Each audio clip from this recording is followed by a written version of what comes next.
Let's talk a little bit about this Kings-Warriors game. The atmosphere was crazy.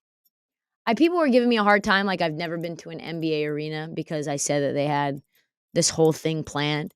This is the first time they've been in the playoffs in 17 years, first time in Golden 1. So they wanted to do it upright. They had black lights and the whole thing. And if you follow me on social media, you know that I'm out here. I'm out here in Sacramento right now. But I want to give an up close and personal look about that insane game one. Here are some random thoughts. One, Alex Len, I did not expect him to go crazy. I did not expect Alex Len sanity.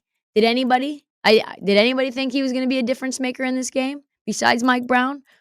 Mike Brown was coaching his ass off, boy, because Alex Len was a largely forgotten big man that they got from the Wizards, and he was a plus 10 in that game in 13 minutes. Trey Lyles, another impactful role player on this team.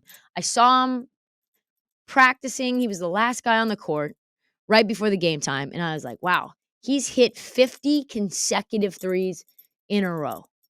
He was 4 for 6 from 3, had 16 points off the bench. I think without Trey Lyles, they lose game 1. Absolutely. Number 3, De'Aaron Fox has shown the world that he might be better than Ja Morant. We'll talk about this another time in a deep dive, but I think you could make the case statistically that Ja does less things well than Fox. And now Fox on a national stage, you got Stephen A. Smith apologizing to him. You know you've made it. He's the best clutch player in the NBA for a reason. And that was exactly what he did against the Warriors. He hit clutch shot after clutch shot, especially when Steph Curry's throwing haymakers at you. Oh, man. I tell you what, he arrived. De'Aaron Fox has arrived. Wiggins looks really good. Doesn't look like he's out of shape. Hit a bunch of good shots. Defended well. If he's playing 30, 40 minutes, that's going to be tough. He was 1 for 8 from 3. I do not expect that to continue. Harrison Barnes had some big moments. I thought he was really impactful. He had this one step back that it was like, oh no, Harrison. Oh, yes, Harrison. Well, you didn't expect him to shoot it. He did. He had 13 points, 1 for 3 from 3. But man, that three-pointer was clutch. I tell you what, Kevon Looney had just hit 2 free throws.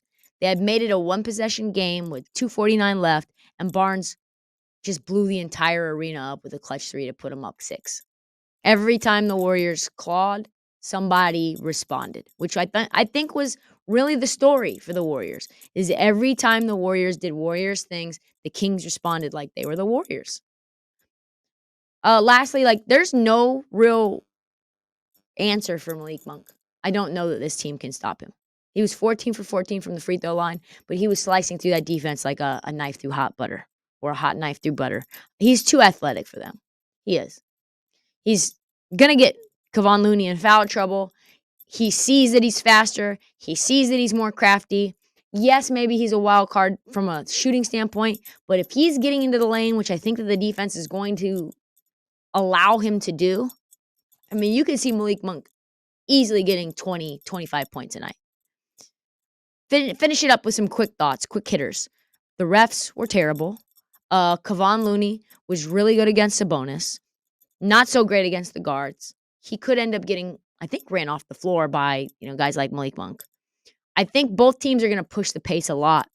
Mike Brown and Steve Kerr talked about it before the game, that they're going to actually go faster than they do in the regular season. And listen, I don't think you can count on Sabonis. I don't. He's not going to put up a lot of points in the series. It's a very bad matchup for him. He's going to eat from the rebounds. But outside of that, I don't see him ever getting 20 points in the series.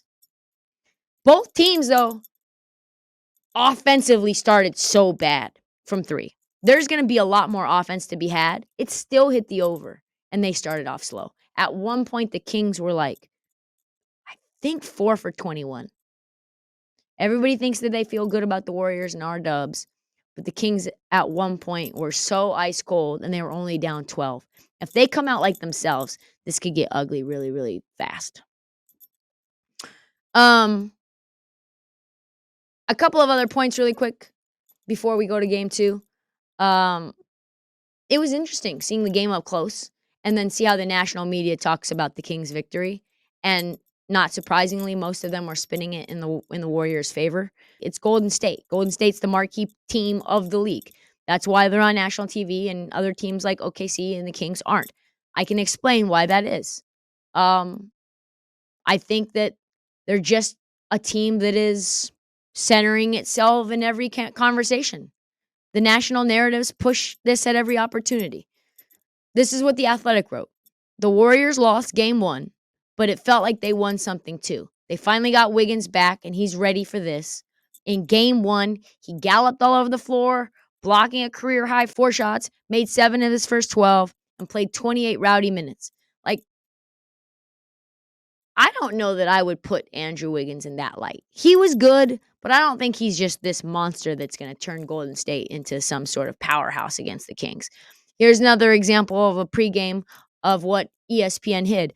Like the entire thing was going off, lasers, strobe lights, black lights. And what we got instead was Woj breaking down Clay wanting a $200 million max contract this year. I don't think that that's something that anybody cares about right now. I just don't. I don't think we care about contract situations in game one of the first round of an NBA playoff game. But it was one of the loudest environments I've ever seen. It was one of the coolest moments for a fan base that needs it. I just wanted ESPN to show it. The sizzle for game two is ESPN showing 24 different shots of Steph Curry and nothing else. Even the cable description says that the Warriors already won game one. The disrespect is real.